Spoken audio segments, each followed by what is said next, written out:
Hello and welcome to another Love Island live chat from radiotimes.com. I'm Susanna Lazarus, and with me are Love Island mega fans Frances Taylor and Ellie Harrison to discuss a dramatic couple of days in the Love Island villa. We've had many new arrivals, but the most dramatic ones of the group have really been Ellie and Zara, because they've brought a hurricane of change that has swept through the villa and caused chaos in its wake, and also left us with lots of questions. Questions like, is this really it for Wes and Laura? Has Adam got away with it again? And has Alex finally found the recipe for love? As always, this is a live stream, so please do get involved in the comment section below, and we'll try and include them in our conversation. So I guess we should really start out with the big question, what is the fallout to Rosie and Adam's mega row last night? Frances, what did you make of that? I was so excited. I honestly wanted to stand up in front of the telly and start clapping for Rosie, because I thought she was so incredible. The way that she she got a bit emotional at one point, okay, but actually she was really clear, she was really direct, and she just said, look, you don't know what you're doing to these girls, including me, and it's really disrespectful. And I hated his reaction, so smug. He just didn't take any of it in at all. Yeah, it was amazing. It was as if he'd had that conversation many, many times before with girls from his past. Exactly. And actually what was really impressive was that Rosie, she almost just in that one episode became a poster girl for all the women who've been messed around by men on the outside, as they say on Love Island. So I thought it was a real punch-the-air moment for Rosie, and she got her point across well. My living room was whooping during it, because I was quite nervous for her beforehand, thinking, are you going to be able to get this all out? You're quite shaky and emotional. Are you going to deliver the sucker punch that we're all hoping you can? And I think she really did, even though, obviously, he was sat there grinning. I think he knew he'd done something wrong. I think that grin was the de facto cover-up for, I know I've really hurt her. But like you said, I think he's had that hundreds of times before, probably. And I think because of that, he's completely immune to it. I don't think he's that bothered who he hurts, the fact that Kendall, Megan a little bit, but obviously Rosie the most. He's upset them in the villa, and he just doesn't care. And I agree with Rosie that I don't think he's there to find love. I actually just think it's upping his profile, it's not doing him any harm in that area. And so, sadly, I don't think he's going to change at all. Yeah, I mean, do you agree, Ellie? How is he... I guess the question is, how is he getting away with this again and again? Yeah, and is he growing as a person, as everyone likes to say? I think also it's interesting because, Adam, his head basically turns really easily, and so he's not kind of invested in finding love in the way that the other Love Islanders claim at least to be.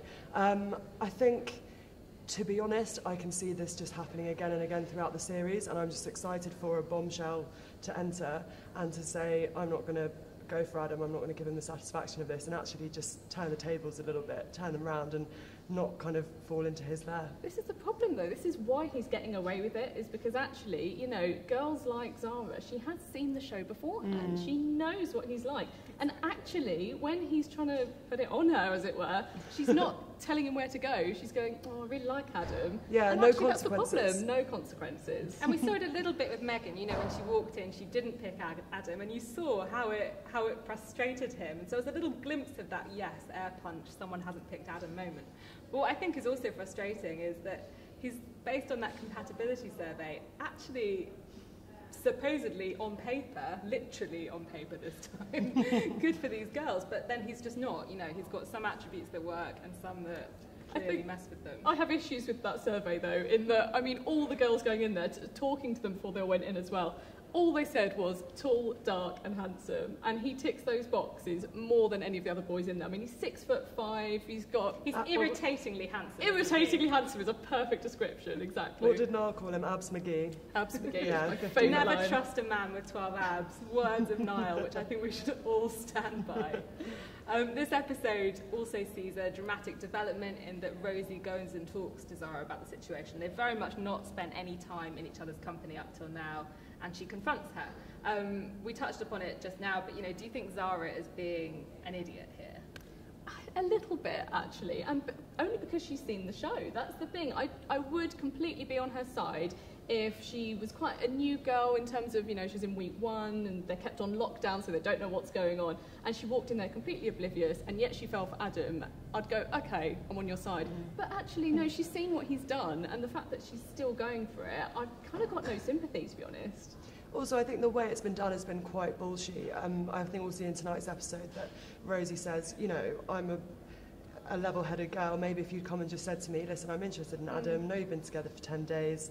I'm going to show my interest. That's how the game works in the villa. Then that could have been different, but I don't think she's kind of initiated a single conversation with Rosie, and it's been snaky, as it were, and all kind of quite underhand. So I think in that respect, it hasn't been gone about the right way. Also, I think tonight, doesn't Rosie try to warn Zara as well, which, even though they're butting heads a little bit, it's also that kind of girl power, like, watch out for him, you know, he got me. Even though she's bitter that she's probably going to lose him, she's also trying to protect a girl from what's inevitably probably will happen. So that was a question I was going to ask. You know, do you think Rosie was right in intervening in what is now a blossoming relationship between Rosie and Adam? Do you think she was right to have her say? Because obviously Adam's not happy about it, but then that's not exactly surprising. Frances, do you think? Yeah, I do think so. I think she's right to, again, it's the whole girl code thing, isn't it? It's like she's been hurt, she's seen other girls get hurt, and she's kind of just trying to say, look, open your eyes a little bit to actually what's going on here. And I think after that as well, the scene that we see following is that Zara actually talks to Adam about it and says, are you going to do this to me as well? And obviously, what does he say? Oh, you're my type. Yeah, let's see how things go. Let's see how things go. I was kind of hoping you'd do an impression of him then, a la Jack. It has been known for me to do impressions of Adam, but I won't embarrass myself on a stage by doing it. But yeah, he's very... there's just something about Adam, isn't there, where you can't look at him, you can't look away. It's like a car crash. But my toes curl as I look at him now, exactly. Though. Not cool. We see Rosie enlist Megan in this episode to do something that I guess surprised me a little, but maybe not. She enlists Megan and the two of them dress in some sexy clothes and have a photo shoot. And I guess that's meant to entice Adam, but it seems like that plan backfires. He's very unimpressed. There's obviously some clips and some pictures already. What do you make of that? What do you make of her tactic? I'm not that impressed, to be honest. I can kind of see where she's coming from. The thing is, she does make it really clear to say, look, on the outside, in the normal world, if this was done to me by a boy, if I felt quite spurned, I'd put on my best clothes, take loads of fantastic Instagram pictures and kind of show him what he's missing. And, you know, I think fair enough, that is what happens on the outside and that's great, good on her. But in the villa, it just doesn't have the same effect because it's not the same. Sass quality. Exactly. Yeah, in case you were wondering. Because it's just a bit embarrassing having him sort of standing there watching her go through the motions of doing this. And as he says, it actually puts him off more. Yeah, I think that's the one thing that Adam and I can agree on, is that would probably put me off, because I think just the attention-seeking kind of strategy of it is so much more obvious when you're literally physically with someone and prancing about in lingerie and saying this is what you're missing. There's no impact. There's no impact, and there's not the removal of kind of Instagram to shield you from that and say, oh well, I was doing that anyway, I'm just living my best life and showing everyone. So I think unfortunately it was probably a bit of a humiliating route for Rosie to go down after she'd kind of been so defiant and done so well the night before. I guess on Instagram you don't see the photographer setting up, and it seems a little less cringy, for want of a better word. But I think, you know, what resonated with me watching last night's episode was Rosie saying, like, you know, I can't do this space is so compact. You live everything out in front of cameras and inside walls and surrounded by people that you probably want to run away from. And I really felt for her watching back yesterday. And I think I see the photo shoot as a kind of manifestation of that cabin fever, almost, you know. Completely, and no one's making rational decisions in there because they have absolutely no reference to the outside world or how things are being depicted or how they're coming across. So. And they also have nothing else to do. This is the thing, like you say, stimulation. They've just got each other. Yeah. There's no TV, there were no books, no music. I mean, Frances has actually been to the Love Island villa. I have so been she can to the Love attest. Island There's nothing else there. No, not at all. And also, I should say, from being in the villa, yes, there are 70-odd cameras around, but they hide them quite well, so you don't really feel like you're being watched. And I think that means that a lot of the islanders in there are being more emotional than perhaps they would if they realised, you know, quite how close we can see their poor little faces. And Ellie and I were having a conversation the other day about how, you know, this year started to feel slightly slow. They were trying to eke out the action. It didn't quite have the kind of zip that it's had in the past. And then suddenly these two new girls walk in and, like, boom, literally, you know, everything is sort of churned and changed. And on that subject, you've got a couple like Wes and Laura, who up until this point looked completely rock solid, now seeming to implode. I mean, there was an element of, had their relationship been tested up to this point? No, and this is the first major test.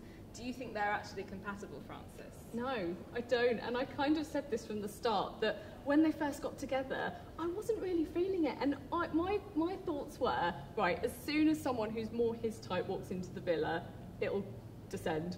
Or if someone that's her type comes in, it'll all just fall apart. And I think that's what we've seen. And it was sort of a race to see who was going to come in first. And it was just happened that Ellie has walked in. She's 20, Wes is 20. A lot has been made of the age gap between Wes and Laura.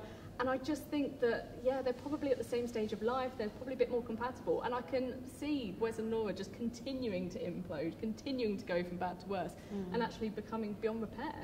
Would you agree, Ellie? Yeah, I think for them it was very much, as you said, it was kind of plain sailing, and now they've had their first hurdle and they've fallen at it.